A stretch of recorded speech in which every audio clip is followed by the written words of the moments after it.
Today's guest is Charlotte Lee. She is the strategic lead for CX and innovation at Granicus.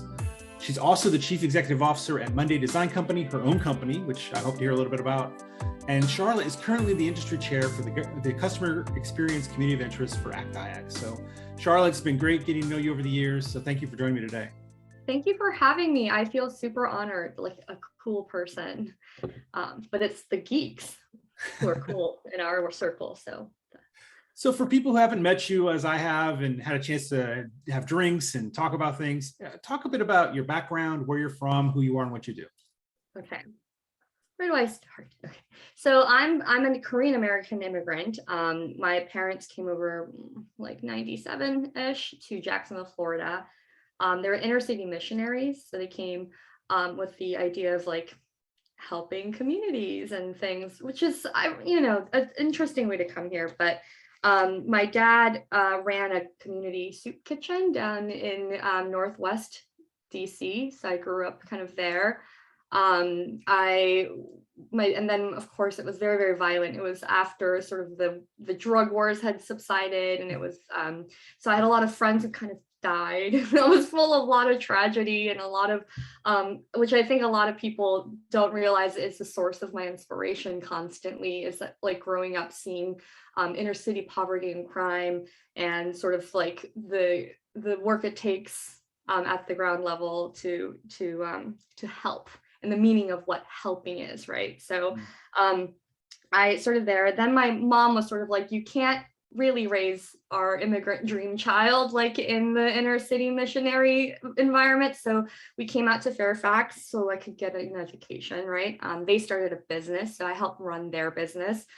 For a long time, my dad was like one of the few importers of Asian kitchenware from the West Coast in LA, and shipping containers and all that.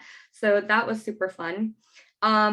I went to community college. This is another thing that kind of shapes my perspective. I went to community college for my junior and senior year of high school because I thought I thought I wanted to grow up faster. And now in retrospect, I didn't. So, but it did give me a really interesting view of education altogether. I would go to class. I was on the news twice for going to class at an obscure hour and doing the dual enrollment program to transfer to UVA. So I went to UVA for undergrad. Because I had college credits from high school, I expedited that too. Also regrets. If anyone listening is in college, like please enjoy that time. There's nothing better than being in your peer. And at that point there was a lot of furloughing going on. It was the government, when I graduated, was not doing well. And actually, let me take it back a step. I went to school for what I thought was urban planning and architecture and design. And I'd always said if I wasn't an immigrant, I would have become an artist. But my parents were, open-minded, but was like, you have two career choices, which is to make a lot of money or change something about the world, which is not that many options and, a 21-year-old brain, right? So I was thinking like, what's the biggest slice of the world I can view at? And so I studied foreign affairs and political economics just so I could understand macroeconomics. And a pivot in that is that I told UVA that I wanted to go to school because I thought that hot dogs were responsible for the failure of my parents' business. But really it was the global economy and the recession and, going through that and feeling so helpless. And I think that really sets the sort of stage for why I went into CX. At that time, it was furlough, so I graduated. And at that point, I wanted to go into government service. Nobody was hiring. And I got a job doing acquisitions management for CISA. So I have a little taste of the acquisition side of things, which I've leaned into more than I thought I would. And then I decided, actually, I'm more creative than this. And so I went into user experience design very early on, 10 plus years ago now. And at that point it was such a shortage that it was totally okay for a 20-something-year-old, Asian woman to walk in and be like, I am a UX person for government, and it was so well received. And that was definitely a lucky timing and break thing, right? Where human-centered design and technology met somewhere where I could understand how to like pivot into technology in a way that made sense to me. And so I did a lot of user experience design. And then more recently, in the last like 5-6 years, I pivoted over to customer experience, because CX is not UX, right? UX is a series of things that make up a CX, and it requires high level, bigger thinking. And having been trained to chase impact and not money, not status, not title, and having the risk tolerance to do business kind of propelled me with an opportunity to look at business process and advise executives on transformation and on human centricity. That's led to this sort of culmination of events in which now CX is mainstream and kind of cool. So that's the general landscape of how I got here and sort of the background I leverage. Yeah, that's interesting. So how did helping your parents run their business, was that kind of helpful when you decided to be inspired and start your own? I say this in some other forms, but risk for an entrepreneur is so different. Risk, because we've already taken the ultimate life risk, right? So when people think entrepreneurship, it's like gumption and, you know, bold and tenacity and planning and documents, but it wasn't like that. You don't have anyone who's going to hire you, so you have to make your own job, right? Like, if no one's going to hire you, cool, I'll make my own job. And I think that's sort of a different advantage that I did get, right? Because my parents had nothing. And I always say we had a negative network, like which is like people don't want to know you when you're in the struggling in the immigrant trenches, right? They're like, there's not anyone to help you. There's not jobs to be had. There's no internships to be asked for, right? So to me, it was the blind, like desperate next step that was obvious and I knew how to do, which now I realize was like this huge, like, deal, because a lot of people can't seem to make that pivot. So yes and no. Well, it's interesting because you worked in the government space. Did you find getting government contracts difficult at the time? You said it kind of was going, user experience is kind of going gangbusters. Did that make it easier? Yeah. Everybody thought that, like, Charlotte, if only you could just like get your 8A and your set aside and you do all these things. But first of all, it's really hard to get an 8A. You have to hire someone and you have to prove to the government that you can win business. So it's one of those like chicken or egg thing, right? Like, I'd love some business. Do you have an 8A? Like, can I get an 8A? Do you have any business? Right. So it's not as easy as people think it is. And it wasn't hard, but it wasn't hard to understand how to do it. It was that what you understand is so big that I personally didn't approach too much of it. So I did a lot of consulting, like individually, and I did a lot of subcontracting. I had some prime contracts, but only what I could manage. Like I didn't know how to, in your early 20s, like bubble up this thing into a bigger, BPA, or be a part of this vehicle. So I did what I could. And I think my sights weren't even that high, like, oh, I'm going to win this big government contract. Now, after I leave this company or, my next pivot, like I might feel bolder to do that. But in the whole time I was doing that, I didn't think I could get that big, so I didn't try at that point. That's interesting. So I mean, that sounds like a lesson learned, right? Huge lessons. Yeah. Yeah. So do you have any others you might share? I mean, you've gone through some interesting experience as a person younger in their career. Yeah. You don't see that very often. I mean, you do see, you've seen it in like the tech space, and the Silicon Valleys, but not here in the DC area, right? Yeah. So if there's somebody who's trying to start a business in their youngish, what's some advice you might give them? That 0 to 1, right? And that business, even if it's esoteric like government contracting, is finding a gap in the market, right? And differentiating yourself, which made no sense to me doing custom design, computer 541511 work, right? Like everyone does it. But there, in fact, is at the intersection of what you're the best at doing versus what the market needs, right? So I challenge people not to think about like going into business, but how you amplify your strengths, right? So like, what is something that everyone can call on you reliably, and you're going to be good at it, and how do you grow that aspect of it instead of like, how do I make money? I think is sort of the advice I would give. So as you've gone through your career, and you've been a few places, and you've definitely experienced all it has to offer.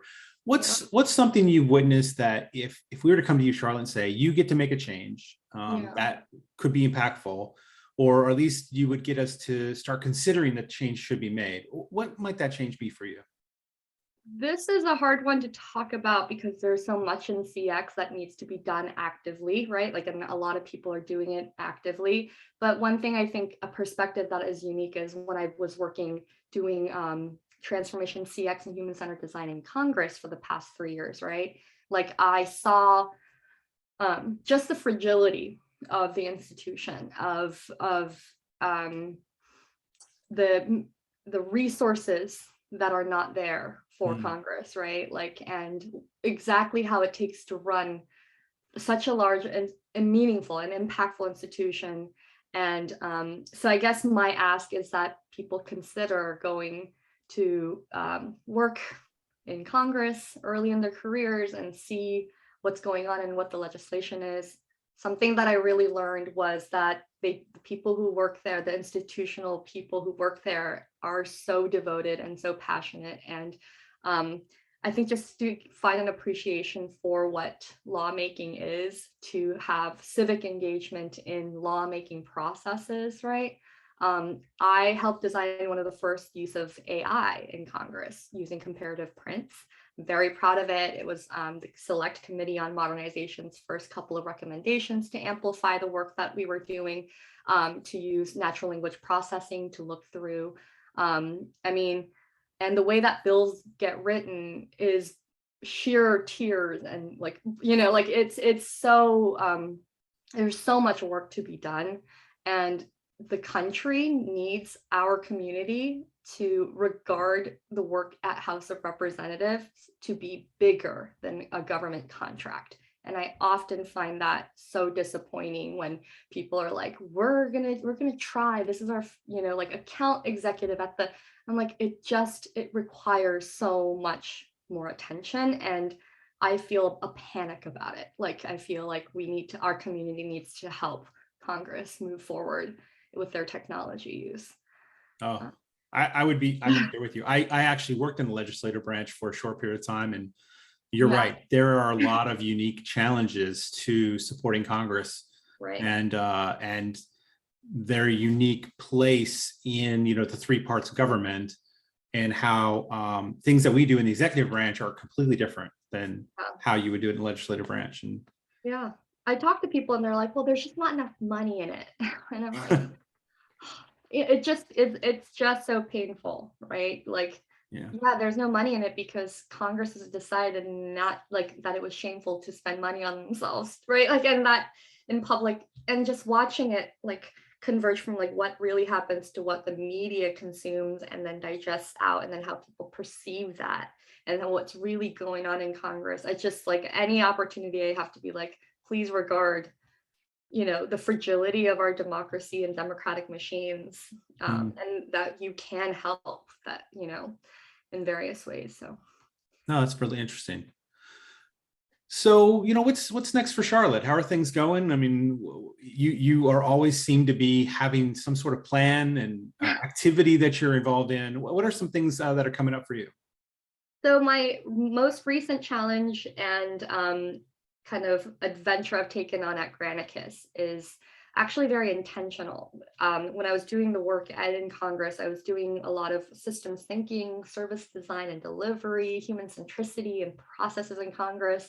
And I was like, I can't do this alone. Like, you know, I had my team, but it was so small. And I was like, I need to amplify, you know, what I'm doing with the bigger platform or company that can help do that, right? And I also needed a break to think about bigger CX, right? Because the Sisyphus keeps, you know, rolling the rock up the hill of Congress, and I know that there's a bigger CX movement happening. So right now at Granicus, I'm doing CX innovation strategy, which is like really came into terms the other day when I was speaking at another conference, and I had said that government is severely under communicating, right? And just that, like, amplifying that idea altogether just is my next job, right? Like, and it has something to do with the fact that Gov Delivery is part of Granicus, and we send 25 billion emails on behalf of government every year. And that's just true because we've been the only FedRAMP platform for a long time, right? And so given these pieces of having Granicus behind me, having, you know, so many state, local, federal agencies use Gov Delivery, there's this opportunity to interject here and say like, hey, CX starts with hello.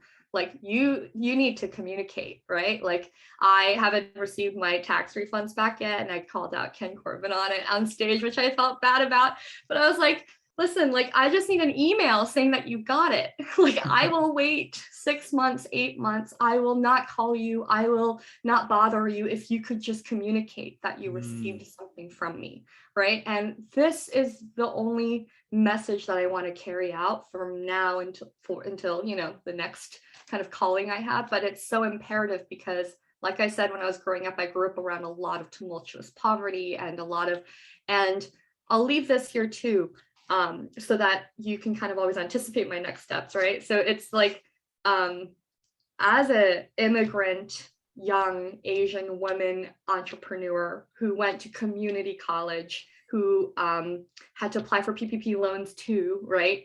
I have received so many government services that props me up today, right? Like, I mean, starting with WIC and, you know, and Medicaid and, you know, like going to the, you know, SSA office to apply for our forms, translating, you know, and going to USCIS to get and at that time, you know, Korean language support wasn't there. And I was like 7 or 8 translating for my mom and dad. Sometimes government services were so compassionate, and sometimes it was the cruel trauma in which I lean into, right? So there's just so much that comes from like personally relating to the idea of, you know, service delivery, and this idea that, can you please communicate with me, government, right? And like this shared idea. So I'll be posting a lot of thought leadership on it. I'm writing a lot about it. I'm speaking a lot about it. And I think light bulbs are starting to turn on. Like, actually, email is a cheap way to channel shift, right? Like, and my whole thing is like, if having worked on these multi-million-dollar tech projects, I'm like, no one uses it because you never sent them an email to say that it was done, or like, this is where you go to log in, you know, like all these amazing innovations are falling flat, you know, and unable to push guide journeys throughout, remind people of statuses and reduce anxiety. All that could be done with just the idea that government can communicate more is sort of my, you know, like, in the various ways in which I can convince as many influential and everyone else as possible is sort of like where I stand. Oh, that's a great place to be. And I can't wait for you to have that impact. I agree with you as somebody who's in government even.